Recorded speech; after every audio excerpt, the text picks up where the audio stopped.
खालिद बिन वलीद गज़वा ओहद जीतकर मक्का वापस पहुंचे तो मक्का वालों ने उन्हें हीरो की तरह खुशामदीद कहा। लेकिन अब जब वो अपने खानदान के खून का बदला ले चुके थे तो मुसलमानों से लड़ने की कोई खास वजह बाकी न रही। ओहद के बाद खालिद बिन वलीद जंग खंदक में भी मौजूद थे, लेकिन उनके होते हुए भी मुसलमान वो जंग जीत गए। और यही वो लम्हा था जहां खालिद बिन वलीद एक सच मानने पर मजबूर हो गए। दुनिया का सबसे बड़ा स्ट्रैटेजिस्ट वो खुद नहीं बल्कि उनका दुश्मन था, मोहम्मद सल्लल्लाहु अलैहि वसल्लम।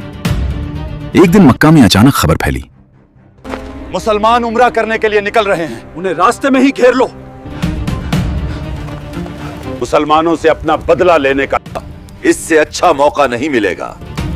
इस बार तो मोहम्मद भी साथ हैं। ये सुनते ही मक्का वालों ने अपना सबसे बेहतरीन जनरल खालिद बिन वलीद को रास्ता रोकने भेजा। खालिद बिन वलीद अपने घड़सवारों के साथ पूरी रफ्तार से आगे बढ़े, लेकिन वहां पहुंचकर एक अजीब मंजर देखा। चंद मुसलमान, बस चंद। जब उन्होंने पूछा तो जवाब तुम मिला, रसूलुल्लाह सल्लल्लाहु अलैहि वसल्लम के जाल में फंस चुके हो। वो बाकी मुसलमानों के साथ पहाड़ों के रास्ते से मक्का के दरवाजे के बाहर पहुंच चुके हैं। ये तारीख में पहली और आखिरी बार था कि किसी ने खालिद बिन वलीद जैसे जनरल को अपने जाल में फंसाया हो। और यही वाकया था जिसके बाद खालिद बिन वलीद ने दुश्मनी खत्म की और रसूलुल्लाह सल्लल्लाहु अलैहि वसल्लम की शख्सियत से मुतासिर होने लगे। सुलह हुदैबिया के बाद एक दिन मक्का के तमाम सरदारों के सामने खालिद बिन वलीद ने कहा, जो कहना चाहो कहो, लेकिन ये मुमकिन ही नहीं कि मोहम्मद जैसा ज़हीन इंसान जादूगर या झूठा हो।